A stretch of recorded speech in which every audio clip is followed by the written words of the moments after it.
moment my sister's fork froze in midair, I knew the night was about to turn cruel. That tiny pause, that deliberate stillness, was Haley preparing a performance. She always waited for an audience. She always needed eyes on her. And tonight, seated in the private dining room of an expensive restaurant she didn't pay for, she had all of them. She leaned back slowly, lips curling into a smirk that had humiliated me more times than I could count, and said loud enough for the entire table to hear, "Please don't ask her about her job. She carries plates for a living. Let's keep expectations reasonable." Laughter followed, not explosive, not wild, just enough to hurt. The polite kind of laughter people use when they want to seem harmless while cutting someone down. My stomach tightened, but I forced my shoulders to stay relaxed. I'd walked in tonight prepared for something like this. Family dinners had trained me well. Still, hearing it out loud punched something soft inside my chest. My name is Mia, and I am 17 years old. And in that moment, sitting under the warm chandelier lights while my worth was reduced to a joke, I felt the familiar mix of shame and control settle over me. I didn't look down. I didn't lash out. I simply breathed. My father cleared his throat, the sound weak and useless, and then said nothing. My mother stirred her iced tea slowly, eyes fixed on the glass as if the spoon required her full attention.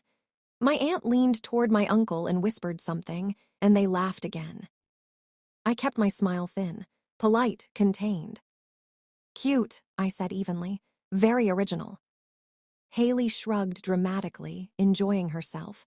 "I'm just being honest. Nothing wrong with waiting tables, but let's not pretend it's corporate America." Her husband, Derek, entered the room then and slid into the empty chair across from me. He loosened his collar and gave me a quick nod. Not warm, not cold, just uncomfortable. Derek wasn't cruel like Haley, but he wasn't brave either. He avoided conflict the way people avoid eye contact with bad news. Still, his eyes flicked around the table nervously, and I noticed it. I always noticed things people thought were invisible. My pulse didn't race, it steadied. Because the truth was, Haley had no idea who she was mocking tonight. None of them did. They didn't know what I'd built quietly. They didn't know what I carried. And they definitely didn't know what tonight might become. I was still a waitress, part-time. That much was true. I liked the job. I liked the noise, the rhythm, the way people spoke freely when they thought you didn't matter. That job had helped me survive after college, helped me stay grounded when everything else felt uncertain. But it wasn't the whole picture. It was just the part they chose to see. "So, Derek," my dad said, turning toward him as if I wasn't sitting right there. "How's that company treating you? Silver something." "Silver Oak Tech," Derek replied. Hearing the name made my fingers tighten slightly around my napkin. Hearing my workplace mentioned at this table always felt unreal, like two worlds brushing against each other without fully colliding. Right, Dad nodded. "Big place, good money. You moved up recently, didn't you?" "Yeah," Derek said slowly. "I did." Haley grabbed his arm, pride flashing across her face. "He's the one putting in real work around here. Meanwhile, Mia's bringing home leftover burgers." I inhaled slowly through my nose.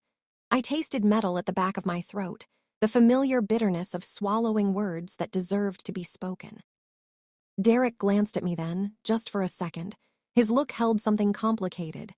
Guilt, fear, a quiet request, "Please don't say anything, not yet."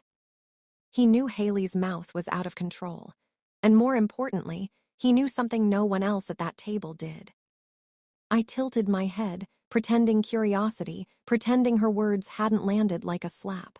"So," I said lightly, "what kind of raise did you get, Derek?" The table quieted, not completely, just enough to notice. He shifted in his chair. A pretty big one." "Amazing," Haley jumped in before he could finish. "They'd be stupid not to promote him. He's a natural leader." I bit back a laugh.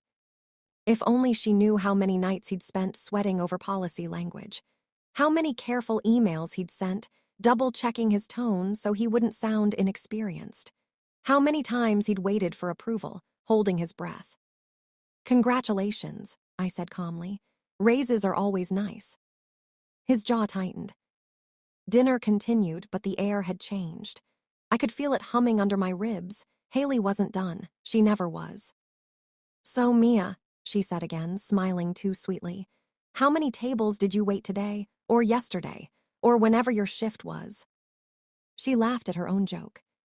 I smiled back, slow and controlled. "I've been busy." "I'm sure," she said, sipping her wine. "Busy carrying bread baskets." My father sighed. "Mia, sweetheart, we've always hoped you'd want more for yourself. Something stable, something real." Something inside me clicked. A quiet switch flipping. Haley opened her mouth again, ready to twist the knife deeper, but Derek spoke first. "Actually," he said carefully, maybe you should let her talk." Haley waved him off. "Stop, I'm not insulting her." "Haley," he said more firmly now, "you should let her talk." The table froze. "What?" she snapped. Derek looked at me, exhaling slowly, and for the first time that night, I saw it clearly. The moment he realized he couldn't keep the truth buried forever. "Mia doesn't exactly have the job you think she has," he said. Silence settled over the table like a held breath. I leaned back in my chair and let it sit there, unbroken. The silence at the table was no longer polite. It was heavy, uncomfortable, and undeniable. Haley opened her mouth, then closed it again. For the first time in as long as I could remember, she didn't know what to say. Her confidence, which usually filled every room before she did, had cracked. Not shattered yet, just fractured enough to let doubt seep in. My father leaned forward slowly. "Mia," he said, his voice careful now, no longer dismissive. "Are you saying you've been working corporate this entire time?" "Yes," I replied, "alongside my other job." My mother stared at me like she was looking at a photograph that had suddenly come into focus. "Why didn't you tell us?" I held her gaze. "You never asked." That answer landed harder than anything else I could have said. Because it was true, and everyone at that table knew it. Haley let out a short, sharp laugh, trying to regain control. "Okay, fine. So you have some office job.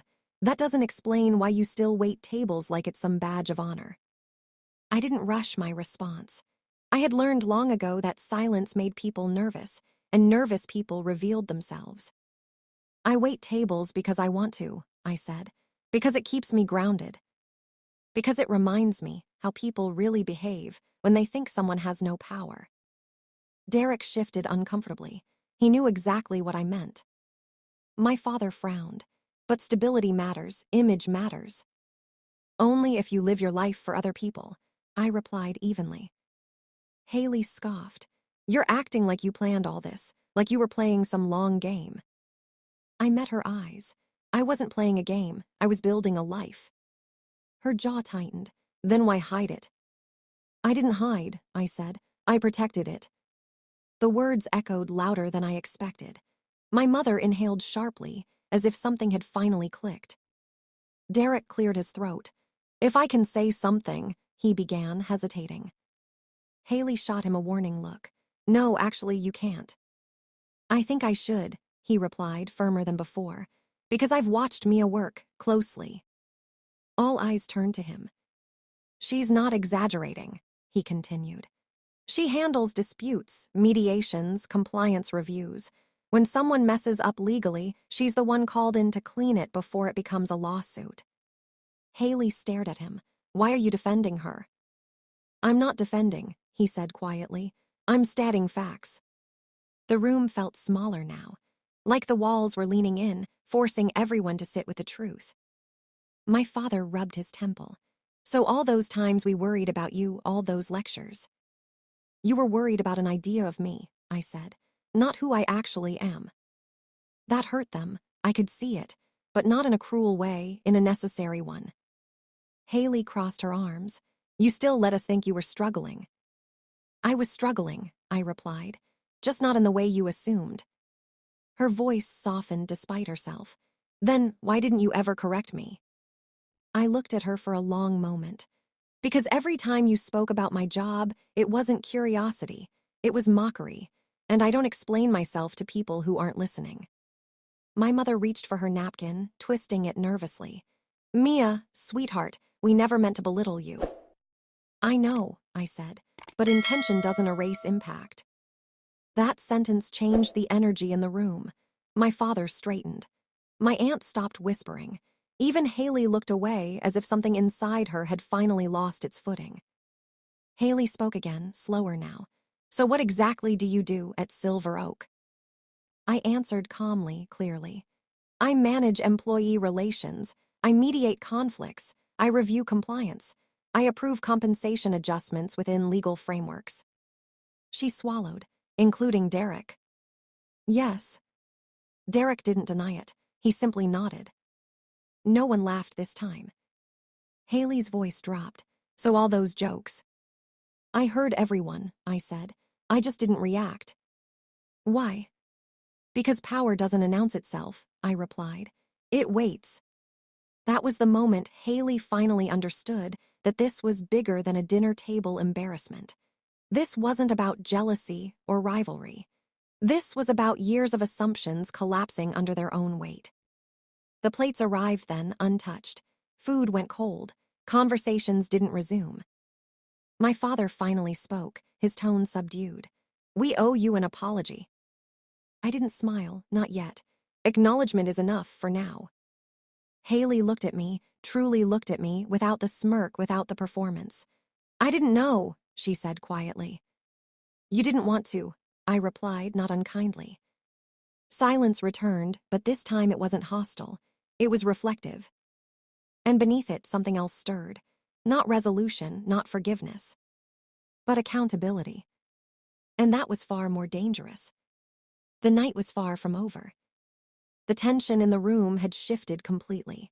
What was once casual mockery had turned into something heavier, an unspoken recognition that the table's dynamics had been turned on its head. Everyone felt it, even if they weren't ready to say it out loud. Haley sat frozen, her fork hovering midair, eyes wide as if she had just glimpsed a stranger in the mirror. Derek leaned back in his chair, exhaling slowly, letting me take the spotlight. My father's jaw was tight, hands folded over the table. My mother's grip on her napkin had whitened her knuckles.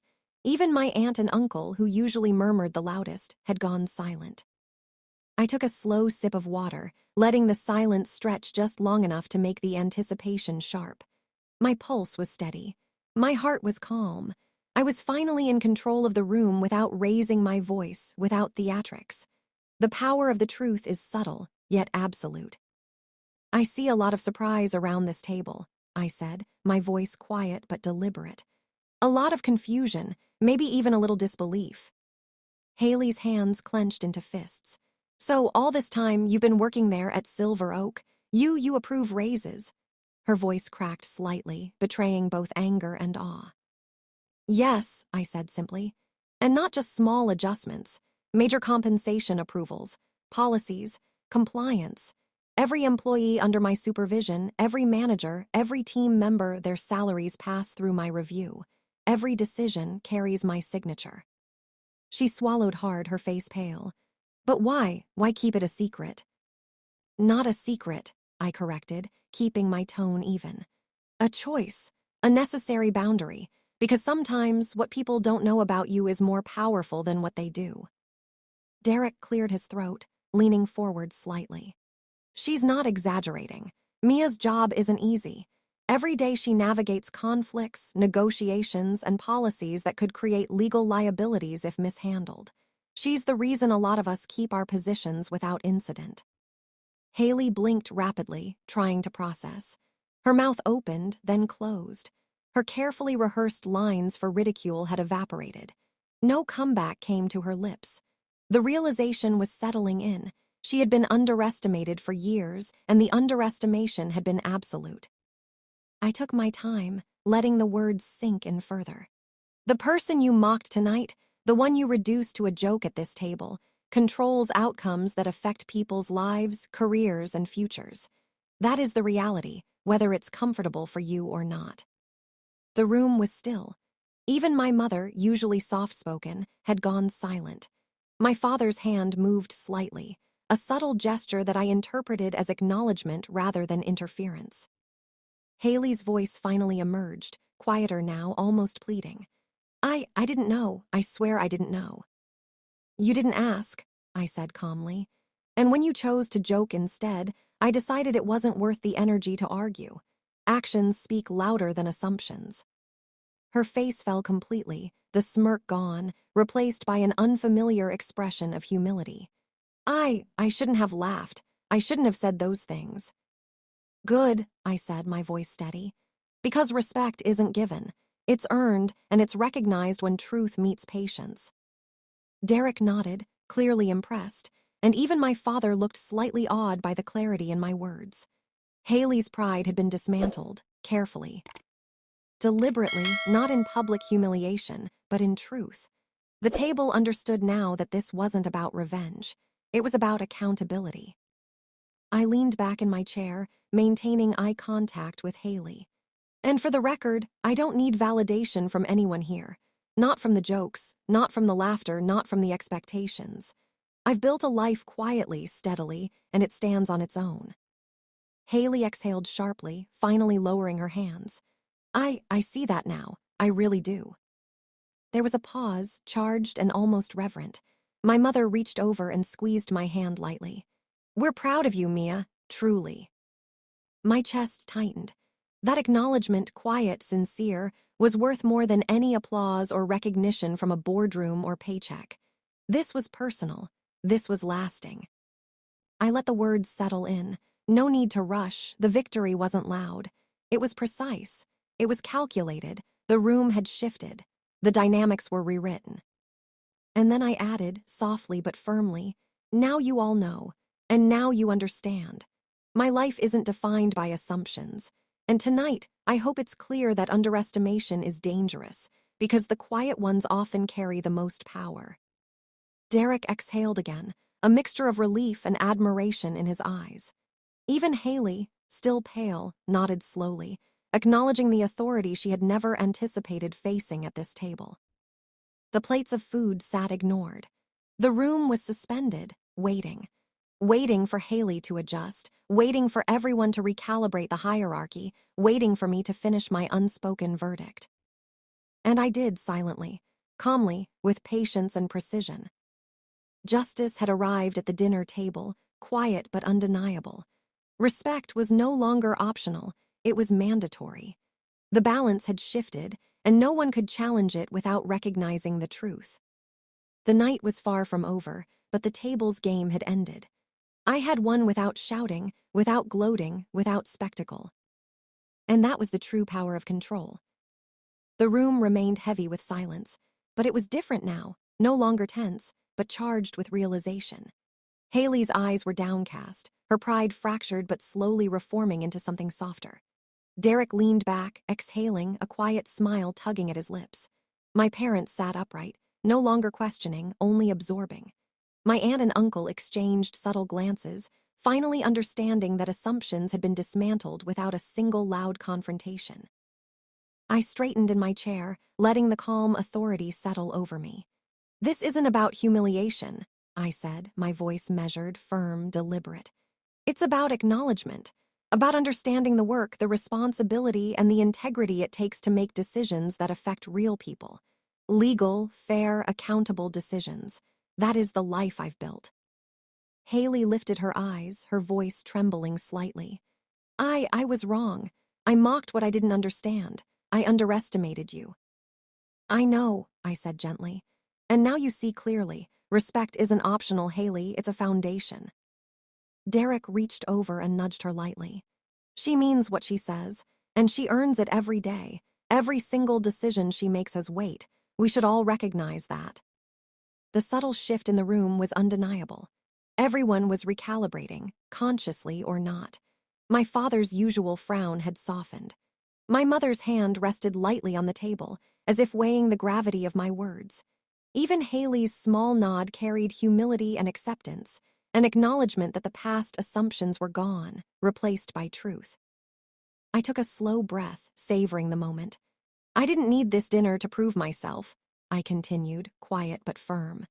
But sometimes the people closest to you need to see it for themselves. And tonight they have. The balance is restored. The respect is acknowledged, and the work I've done, fair, legal, accountable, stands as it always has. Haley swallowed, finally managing a small, genuine smile. I'll do better, she said. I promise I won't belittle you again. I see now what you've accomplished, what you've built. I nodded, satisfied but still calm. Good, that's all I ask. Derek raised his glass slightly. To Mia, he said quietly, who built her life quietly with patience and integrity and reminded us all that respect isn't given, it's earned. Glasses clinked lightly. My parents smiled, my aunt and uncle nodded, and even Haley's small gesture felt earned. The energy had shifted completely. The room wasn't just quiet anymore. It was settled, restored, aligned with truth and fairness. Later, when dessert arrived, Haley offered me a piece of her cheesecake, a peace offering. I smiled, accepting it. Not because it mattered, but because it symbolized acknowledgement, closure, and the beginning of a new dynamic. No performance, no ego, just respect. By the time I left the restaurant that night, walking into the cool evening air, the weight that had always pressed against me at family gatherings was gone. I had asserted myself, demanded recognition without aggression, and claimed the respect I had earned through years of diligence. Legal, ethical, smart, and undeniably satisfying. The next morning, my email pinged. Subject: Congratulations, Mia. Sender: Silver Oak Executive Board. Assistant Director promotion confirmed. My promotion, the one I had worked toward quietly, patiently, and alone, was now official. Validation from the place that mattered professionally, aligned perfectly with the respect I had claimed personally the night before. My phone buzzed, a message from Haley. Coffee tomorrow, my treat, proud of you, sis. I laughed softly, tears welling. For the first time, my life felt whole. Family, career, respect, and progress aligned. The truth had been recognized. The work had been validated. And even those who had doubted me were now witnesses to the quiet, powerful authority I had cultivated. And with that, the story finally finds its rightful piece. Truth stood firm and justice prevailed. If this story touched you, I would be truly grateful if you could like this video and subscribe to the channel. Your support is not just a button. It is encouragement, blessing, and strength for me to continue creating meaningful stories for you. Thank you for being here, and may peace and good health always stay with you.